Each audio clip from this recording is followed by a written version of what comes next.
the power that he had, the prestige that he had, still did not exempt him from needing somebody else.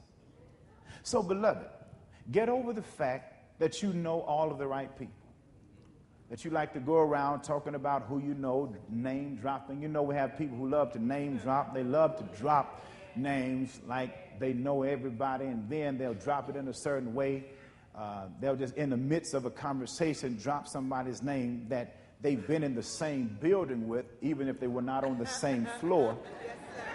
Well, they were in the same building, and you would think that they were just engaged in some dialogical discussion about how intriguing planet Earth is.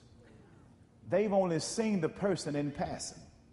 And if you were to go to the person that they've dropped their name and ask them if they know them, they would probably say, "Who is that?" So the point is being careful of thinking that we don't need anybody else. And because we have privilege to access, that the access that we have will meet our needs. Because you can know a lot of people and still not know the right person. Naaman knew all of the right people, but not the right person, ultimately, to get him healed. He had access to the king. The king wrote him a letter. Can you imagine going to the king, getting a letter, taking it to another king?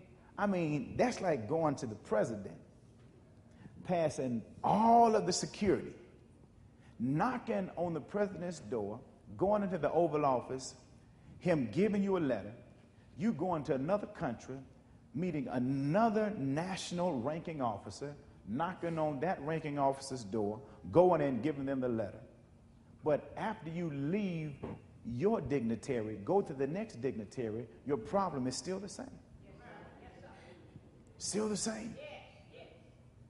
All of that Naaman did, he was still a leper. So we have to understand that we've got to get over ourselves thinking that we don't need anybody else, that we have everything, that we can solve all problems, that we have all of the answers, that we can get in and everything that we want in and of ourselves. It's deeper than that. But then watch this. We have to move from haughtiness to humility. See, some of us are too haughty, and we've not come to a place of humility. That was Naaman's issue. Naaman was so haughty, like he goes to Elisha's house on his chariot with his horses, with his hype man. His hype man knocks on Elisha's door. Elisha has his servant to open the door. One servant talks to another servant. This servant from Elisha says, "Tell him to go wash in Jordan, dip 7 times. Naaman's servant, all right, he goes, he tells Naaman. So Elisha's people was talking to Naaman's people. So they both had their people talking to their people. Naaman's people go back and tell Naaman. Elisha says, go dip in the Jordan 7 times, and you'll be all right. Naaman, man of prestige, power, priority. He has all of this prestige. He has prosperity. He has everything. He has access. And now his access cannot get him the access that he desires, but even more the access that he thinks that he deserves.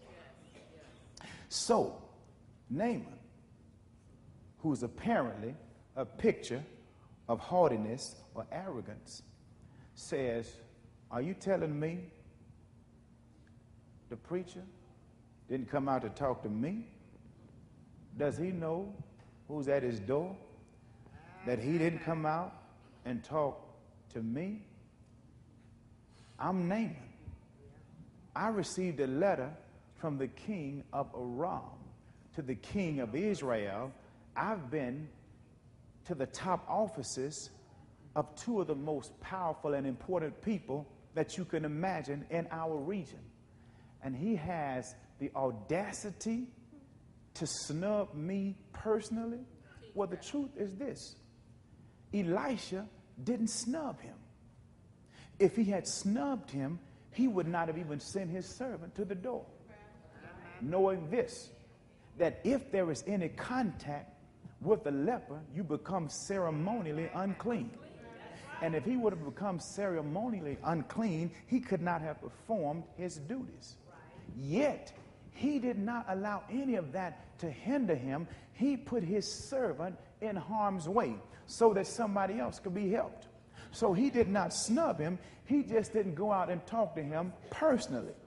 And some of us, God has healing and help for us, and we have just got to be humble enough to know that even if it's not the person that we want to show up, if God sends somebody and they show up for us, we ought to give God glory that he even sent somebody to show up, because he could very well had closed the door. But the fact that God sent somebody to the door to tell this man to do what he needed to do to be changed said that God had him on his mind.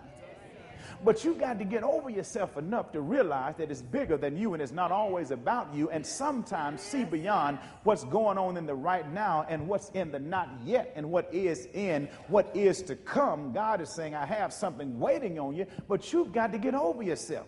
See, a man of humility would have just been glad that somebody talked to him knowing that he was in his current condition. Because the truth of the matter is, he should have been exiled to the outer parts of the city somewhere with his hand over his face crying, unclean, unclean. But he was able to go to the door of somebody else. If the truth be told, he was positioned to be helped, but his arrogance almost hindered him from being helped. How much has our arrogance hindered us from getting what God had for us because we were so busy trying to figure out how our image was going to look if we didn't get the right look that we needed to get. See, Naaman was more concerned about image than change. How many of us are more concerned about image than change? We want to be associated with the right people at the right time so that it appears that we are more important than what we really are. But see, when you are confident in who you are and you're just glad to be in the presence of God, you learn how to listen. And see, if you want to get over yourself, you've got to learn how to listen.